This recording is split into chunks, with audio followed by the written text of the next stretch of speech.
Com passa el temps? Avui l'IFI TV fa un any, període durant el qual us hem explicat moltes coses, més concretament 105, que és el nombre de vídeos que hem publicat. Què us hem explicat? Doncs que s'ho deixen tot pels llocs, el carrer O'Connell, que no passa pel seu millor moment, el segell digital d'en Post, que s'ha d'escriure a mà al sobre, el projecte Dublin Canvas, que posa art i color a les tristes i grises caixes de regulació semafòrica, el Lewis Cross City, que el 2017 va unir les dues línies de tramvia, Moore Street, molt lluny de la seva esplendor comercial d'antany, Dublín, capital europea de les xarxes socials, els semàfors, cada un funcionant d'una manera diferent, la desfilada de Sant Patrici amb hordes de turistes amb barret de leprechaun, l'arquitectura georgiana, part de l'ADN de Dublín, la cursa de rem al l'IFI entre el Trinity i la UCD, a l'estil Oxford-Cambridge, el Dublín de James Joyce, que perviu tot i el pas del temps. La broma del 1 d'abril, el comercialíssim Grafton, s'anomenarà The Valera Street, la llei seca del divendres de Pasqua i el truc de l'Intercity de Drogheda,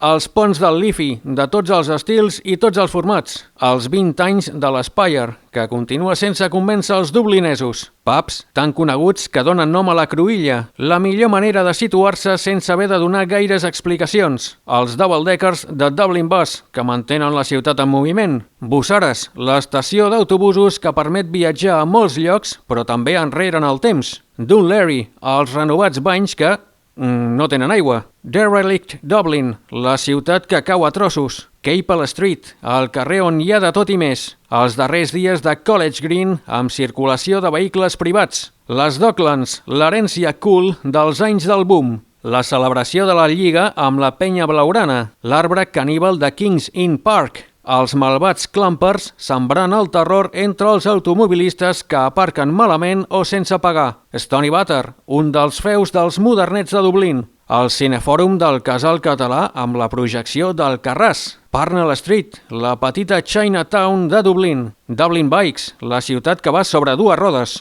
les portes georgianes amb més colors que el Pantone, St. Stephen's Green, el parc preferit dels dublinesos, el canvi radical dels blocs d'habitatge social nous, que fins i tot guanyen concursos d'arquitectura, Dirty Old Town, la cançó no parla de Dublín, però veient alguns carrers podria, festa de Sant Joan amb rumba Made in Sligo, la Pride Parade, cada vegada més multitudinària, St. James's Gate, allà on la Guinness marca territori, Grafton Street, el vaixell insígnia del comerç dublinès, Smithfield, l'agonia d'un mercat icònic que espera renéixer de les seves cendres, el Halfpenny Bridge, el pont del mig penic, el més icònic de tots els que creuen en l'IFI, Buskers, els músics de carrer que componen la banda sonora de la ciutat, la nova vida dels antics cinemes, un Tesco o un McDonald's, entre altres, els carrerons, anomenats lanes, la part més fosca de la ciutat, Meteo Dublin, plou, tot i que no tant com diuen, la tetera gegant de Smithfield, un homenatge a la Cuppa, celebració dels dubs després de guanyar la Sam Maguire, un banyet a Sandycove i a la Fortifoot. L'aeroport s'envola després d'una llarga temporada de turbulències. Dublín, el retorn de la Llacuna Negra. El l'IFI reclama el seu espai. Les Martello Towers, una herència de la paranoia per una hipotètica invasió napoleònica. Les xemeneies de Pulbeck, les reines indiscutibles de l'Skyline dublinès. St. Stephen's Green Shopping Center, anar de compres a l'estil retro. L'agonia centenària dels antics banys de Sandymount. Les voreres, que expliquen l'evolució de la ciutat. Liffey Swim, nedant al riu Liffey durant més de 100 anys. La marea, quan els dublinesos no troben aigua a mar. Curses de cavalls, fer-se veure, fer uns beures i apostar a la babalà.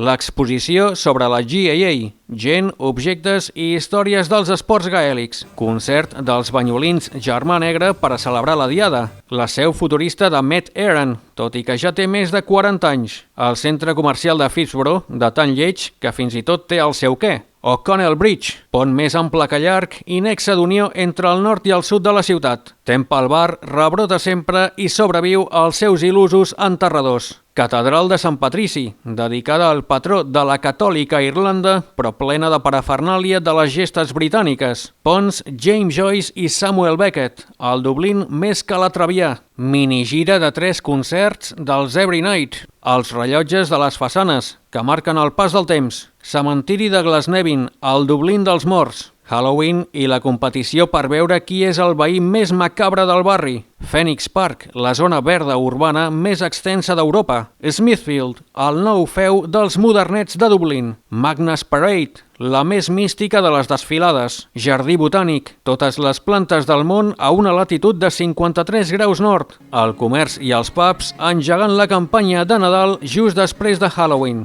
La North Inner City, la zona més calenta de la ciutat. El St. Patrick's Athletic guanyant la copa en una viva ple a vessar. Clontarf, el barri que s'arrisca a patir inundacions a fi de mantenir les vistes. La reobertura dels antics grans magatzems Clary's, el cereal que no acaba mai. El centre de Dublín en flames. Vinga, fot-li, la bicicleta també. Leinster-Munster, una rivalitat que va més enllà de la pilota ovalada. El Gran Canal, un llegat de l'època daurada del comerç fluvial. Winter Lights, la iniciativa que posa llum als vespres foscos i freds de desembre. The Tallets i el seu coti per coti fan parada a Dublín.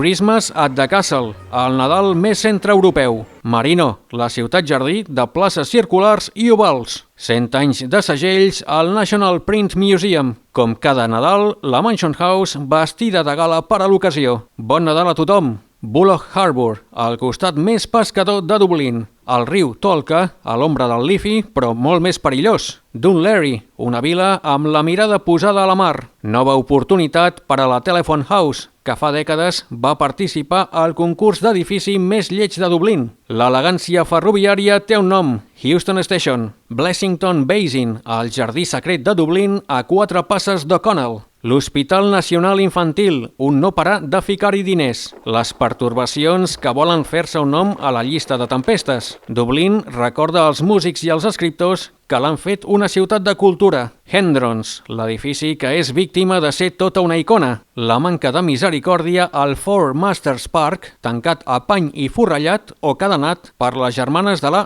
misericòrdia. El centre torna a ser el centre, desmentint així els gurús de l'apocalipsi que el donaven per mort. El reeixit experiment urbanístic de Capel Street, que és permanentment d'ús exclusiu per a vianants. El casino de Marino, on no hi ha ruleta russa ni es juga al pòquer. La Lliga Irlandesa de Futbol, una competició en auge. L'antic Richmond Surgical Hospital, maó vermell, terracota i teulada verda. I els cupcakes d'aniversari conjunt amb el diari Liffey, que avui també fa anys, 13, per molts anys a tots dos.